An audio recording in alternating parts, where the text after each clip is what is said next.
top story, at least locally. There's not a big one, but the details around the Michael Irvin story in the morning news today were really interesting. And every time we have brought this story up or got news on it to talk about, I've been a little bit more convinced that we're looking at the playmaker being the victim. And I know that's dangerous ice to walk out onto, when you're talking, because the texts are going to come in, you're victim blaming. But I think we have enough now where it's like, wait a minute. This is exactly what the players let us know about, where they feel like they're victimized by they're constantly being targeted by one bad actor or another. Now, nobody's perfect, but the morning news put up a story recapping everything they know. We had Michael Gelkin on last week in the morning news. They've been working on this story, and they gave us more insights from the words of the witnesses. What witnesses said about this encounter, which was, I believe, last Sunday or Monday night in Arizona, as Radio Row was really getting rocking. Playmaker had to go home. If you didn't see the story, a lady at a hotel said some complaints to the hotel, and they woke Michael Irvin up in the middle of his sleep and said, "You got to get out of here." Then they reported the incident to the NFL. NFL kicked him off Radio Row. NFL Network was like, yeah, you're not going to be doing any broadcasting with us. So late last week, we got word that Michael Irvin has filed a $100 million lawsuit against the lady and the hotel for damaging his career, which I'd say is pretty accurate. What witnesses said about the encounter right here in the morning news. 3 witnesses spoke with the morning news. One provided time-stamped photos and videos indicating the conversations between Irvin and the hotel occurred at about 11:10 p.m. Okay? That's an important piece of info. I believe that's not super late, right? That's within professional go-out time if you're on the road working. 11:10 is very reasonable. Bryn Davis, Joe Manuel, Phil Watkins said they were at the hotel's bar lounge area when spotting Irvin standing there upon his return from his dinner with a friend, chatting with fans. The 3 men who were business associates hadn't previously met Irvin. Okay, that's another important piece of information. We're not biased in that way. They were not Cowboys fans. Another important piece of information. We're not biased that way. They said Davis, who owns a media company and works with Watkins there, supports the Eagles. Okay? Eagles fan. Oh, wow. They cheered him having a spinal injury. Yeah. So if anything, they have an anti-playmaker bias here. Yeah. All provided a similar account. Using a waitress as an intermediary, Davis and Manuel offered to buy Michael Irvin a drink. He declined. Soon afterward, he walked over and thanked them, explaining he had a Monday morning appearance on ESPN and he was not going to be drinking.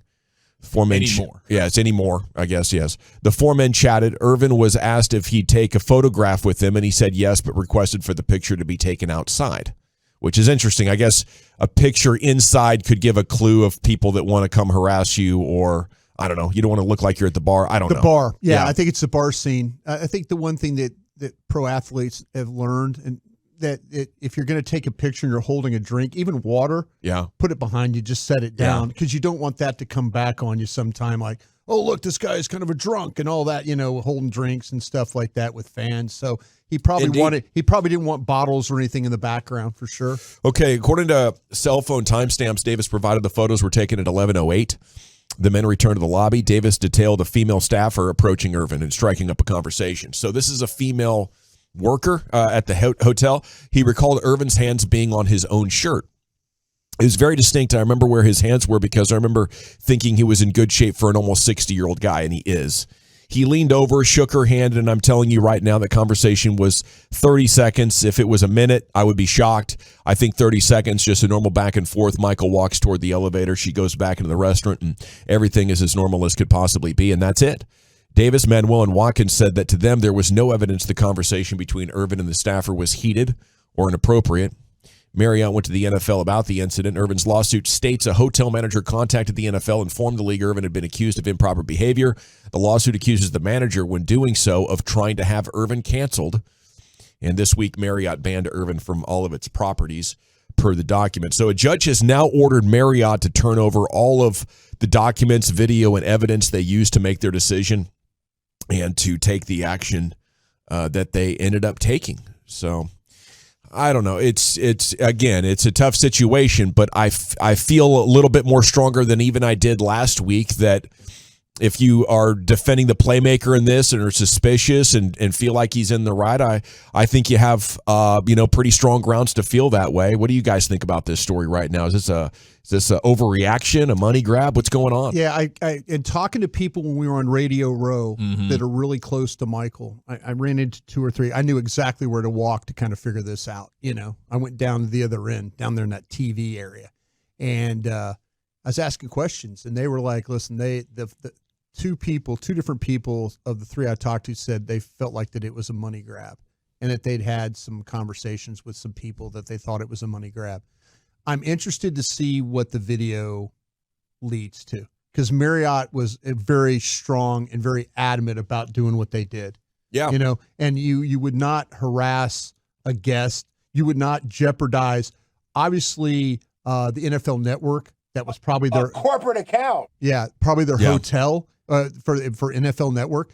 Big sums of money for that whole weekend. You would not harass one of their talent or take somebody out of that unless you had something significant. I'm interested to see how that goes. I think Michael's not going to get the benefit of the doubt here, though.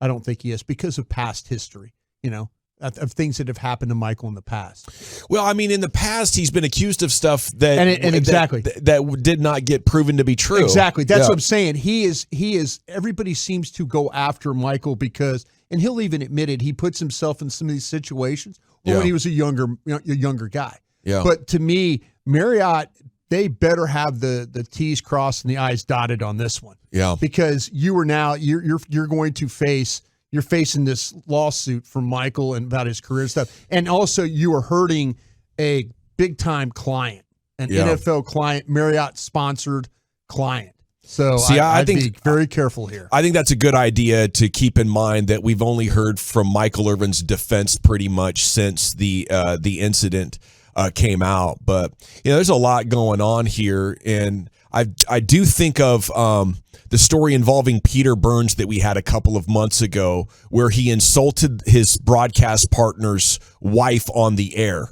Who was the player? Ben Watson. Ben Watson. Yeah, SEC Network. And Ben Watson, his sensibilities are to react in a way that if you're making I'm a married man and how dare you?